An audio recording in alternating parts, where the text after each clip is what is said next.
ललकी पिचकारिया पे हमारा किस कैदा मैडम। ललकी पिचकारिया पे हमारा किस कैदा मैडम। बोली बोली के हैप्पी होली विश कैदा मैडम। बोली बोली के हैप्पी होली विश कैदा मैडम। चढ़ते फगुनवा में लागे न मनवा घिस के दा मैडम। बोली बोली के हैप्पी होली विश कैदा मैडम। बोली बोली के हैप्पी होली विश कैदा मैडम।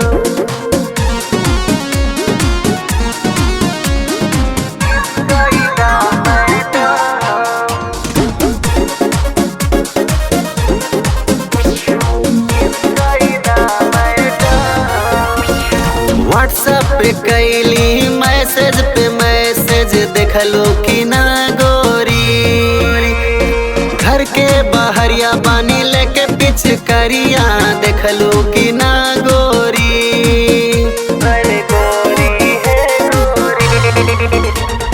व्हाट्सएप पे कैली तोरे मैसेज पे मैसेज देखलो कि ना गोरी। घर के बाहरिया बानी लेके पिचकारिया देखलो कि ना गोरी। आई न बहरे आवे से पहले मिस कैदा मैडम। बोली बोली के हैप्पी होली विश कैदा मैडम। बोली बोली के हैप्पी होली विश कैदा मैडम।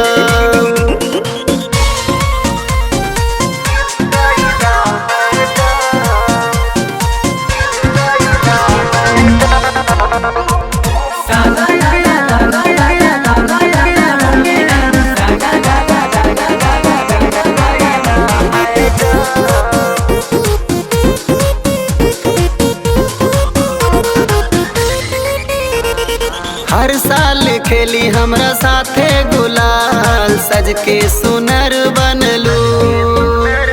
प्यार के रंग में रंग सनु लाला मनबू कि ना मनबू।